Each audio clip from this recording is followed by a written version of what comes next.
Diceritakan dulu ada satu orang punya utang 500 dinar. Dia punya utang banyak sama orang, kemudian datang waktunya semua pada nagih, maka dia kebingungan, nggak punya uang. Akhirnya dia pergi ke salah seorang saudagar, dia pinjam uang 500 dinar. Diberikan sama saudagar tadi. Sebelum diberikan ditanya, kapan mau kau kembalikan uang ini? Maka dia berkata, insya Allah di tanggal sekian saya kembalikan. Uang itu diambil, dia bayarkan hutangnya satu persatu. Selesai dibayarkan tidak tersisa uangnya. Gak ada sisa modal untuk dia putarkan supaya bisa bayar hutangnya yang 500 dinar ini. Karena apa? Memang dia pinjam sesuai dengan kadar hutangnya. Sampai ketika datang waktu jatuh tempo, yang punya uang datang ke rumahnya nagih, mana uang 500 dinar yang kau pinjam? Kau janji hari ini akan melunasinya. Maka dia bilang, demi Allah sepeser pun saya nggak punya. Saya belum mendapatkan apa-apa untuk saya bayarkan kepada dirimu. Maka yang punya uang nggak mau tahu. Engkau janji tanggal sekian mau kau bayar, sekarang sudah jatuh temponya, maka bayar hutangmu sesuai dengan ucapanmu. Dia bilang, saya nggak punya. Kalau begitu ayo pergi ke Qadhi, pergi ke hakim. Nggak benar ini perbuatanmu. Maka yang utang tadi dibawa sama yang punya uang ke hakim.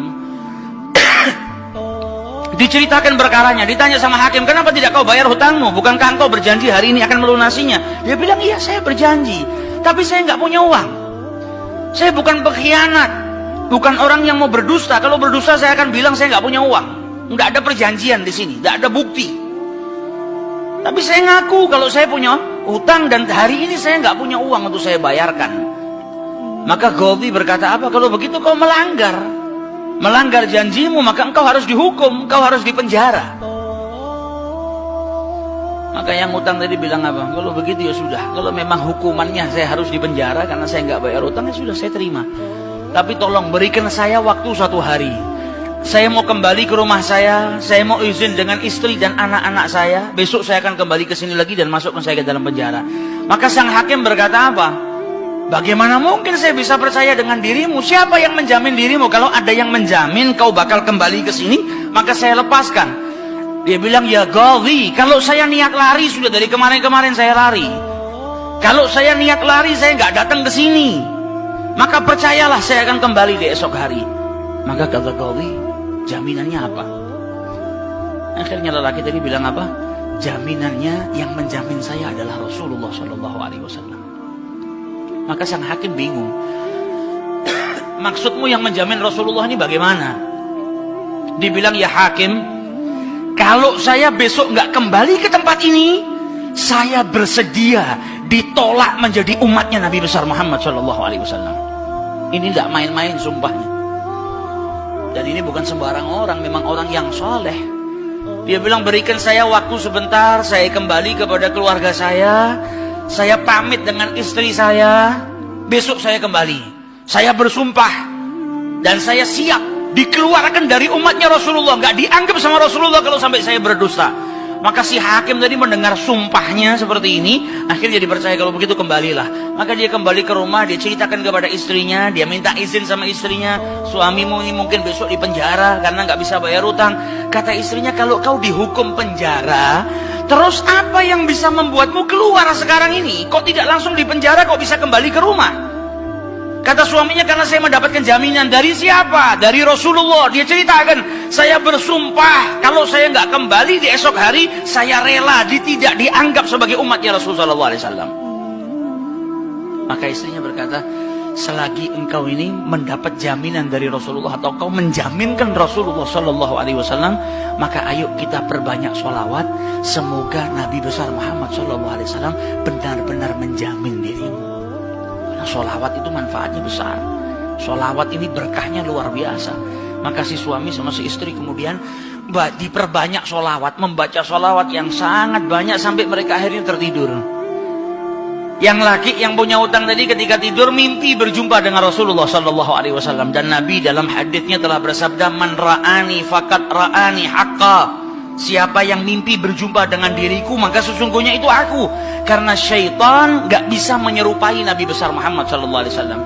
Dan orang yang dalam hatinya ada mahabbah, orang yang rindu, orang yang membersihkan dirinya, orang yang memang benar-benar ingin berjumpa dengan Rasulullah SAW, akan diperjumpakan oleh Allah Subhanahu Wa Taala dalam mimpinya ataupun dalam keadaan yaqdzatan. Karena Nabi pun menjelaskan ada orang-orang yang bisa melihat Rasulullah SAW dalam keadaan sadar.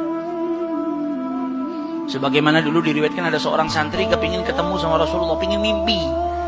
Tanya sama gurunya, sama kiainya, ajarkan kepadaku caranya mimpi ketemu Rasulullah itu bagaimana. Kata kiainya, apa? Gampang. Nanti malam kau makan ikan asin yang banyak, setelah makan jangan minum, kau tidur. Maka dia bingung, apa hubungannya ikan asin dengan mimpi ketemu Rasulullah? Praktekkan. Ini kiai mau mendidik santrinya yang betul-betul kepingin berjumpa dengan Rasulullah, pingin mimpi dengan Rasul SAW. Maka malam hari datang, dia makan ikan satu piring, setelah itu nggak minum, tidur. Bangun tidur, dia pergi ke gurunya, marah, mana saya nggak ngimpi ketemu Rasulullah. Kata gurunya, apa yang kau impikan? Kau mimpi ngelihat apa? Kata santri tadi, saya mimpi ngelihat laut, ngelihat sungai, ngelihat hujan, ngelihat air terjun. Kata gurunya, karena sebelum tidur yang kau rindukan adalah air. Kau makan ikan asin sehingga kau kehausan. Yang kau rindukan dan kau dambakan air. Maka apa yang kau rindukan dan apa yang kau dambakan datang dalam mimpi. Coba setiap kali kau tidur kau rindu dengan Rasulullah. Coba setiap kali kau tidur kau ingin sekali dan minta sama Allah Subhanahu Wa Taala akan diperjumpakan dengan Rasul Sallallahu Alaihi Wasallam. Maka kau akan diperjumpakan dengan Nabi besar Muhammad Sallallahu Alaihi Wasallam. Nah, ini yang diajarkan sama para ulama. Ini yang punya utang tadi mimpi ketemu Rasulullah Sallallahu Alaihi Wasallam. Dalam mimpinya apa kata Rasulullah? Kau jangan takut, jangan gelisah. Orang yang mahabbah. Baca sholawatnya bukan sekedar baca, tapi baca dari lubuk hatinya, baca dengan penuh kecintaan. Mimpi berjumpa dengan Rasulullah dan berkahnya sholawat tadi bisa menyelamatkan orang. Hajat-hajatnya bisa dikabulkan, dapat pertolongan dari Allah Subhanahu Wa Taala. Maka dalam mimpinya Rasulullah bilang apa? Besok pagi kau pergi, idhab ilal wali, pergi ke gubernur di tempatmu itu. Bilang sama gubernur tadi, Rasulullah mengucapkan salam kepadamu. Dan sampaikan kepada si gubernur, kalau setiap hari dia bersolawat kepada Rasulullah sebanyak 1000 kali, itu solawatnya sampai kepada Nabi Muhammad. Dan sampaikan kepada si gubernur, tadi malam dia itu kebingungan, baca solawat sudah 1000 atau belum. Ada salah dalam menghitung, sehingga dia itu gelisah, saya sudah 1000 atau belum. Maka sampaikan kepada gubernur itu, bahwasanya solawatnya sudah sampai 1000, jadi dia nggak perlu gelisah. Bangun dari tidur, dia mau kembali ke Gaudi, tapi sebelumnya dia pergi ke wali. Pergi ke gubernur tadi. Sampai di rumahnya gubernur, dia sampaikan, wahai wali, wahai gubernur, Rasulullah menitipkan salam kepadamu. Kaget dia. Orang yang selama ini dia solawati, gubernur ini gubernur yang cinta kepada Rasul Sallallahu Alaihi Wasallam. Tiba-tiba ada orang yang datang, bawakan salam dari Rasul Sallallahu Alaihi Wasallam. Nabi Muhammad berkata kepadamu, wahai gubernur, solawatmu yang kau baca 1000 kali setiap hari sampai kepada Rasulullah. Dan tadi malam ketika engkau kebingungan solawatmu itu sudah 1000 atau belum, ternyata sudah 1000. Nabi ngabarkan kau jangan takut, jangan gelisah, karena solawatmu seperti biasa, istiqomah kau baca, jumlahnya sudah 1000. Dan Nabi Muhammad minta engkau bantu diri saya untuk melunasi hutang. Maka saking gembiranya dapat salam dari Rasulullah, dapat kabar kalau solawatnya yang selama ini dia baca sampai kepada Rasul Sallallahu Alaihi Wasallam. Ditanya utangmu berapa? 500 dinar. Diambilkan 500 dinar dari Baitul Mal. Setelah itu diambilkan lagi 2500 dinar dari uang pribadinya. Ini hadiah buat dirimu karena kau datang bawa kabar gembira kepadaku, yaitu Rasulullah Sallallahu Alaihi Wasallam mengucapkan salam kepadaku. Mahabbah. Kita belum tentu, kalau mungkin andai ada orang yang mimpi berjumpa dengan Rasulullah, kemudian Nabi mengucapkan salam kepada kita, belum tentu kita bahagia sampai bisa mengeluarkan harta seperti itu. Tapi orang-orang yang mahabbah, kecintaannya sama Rasulullah luar biasa. Maka dia pulang dari rumahnya si gubernur tadi bawa uang 3000 dinar. Utangnya cuma 500 dinar. Berkat sholawat dia bisa melunasi hutangnya. Maka dia pergi ke rumah qadhi, sebagaimana janjinya dia akan kembali.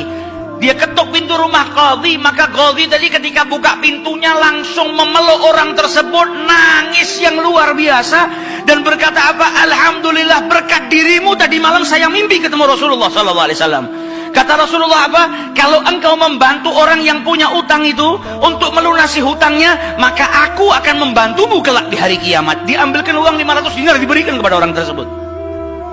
Sampai Ghadhinya pun diimpiin sama Rasulullah SAW. Keluar dari rumahnya Ghadhi bawa uang berapa? 3.500 dinar. Dia pergi ke tempat orang yang dia utangi mau bayar utangnya.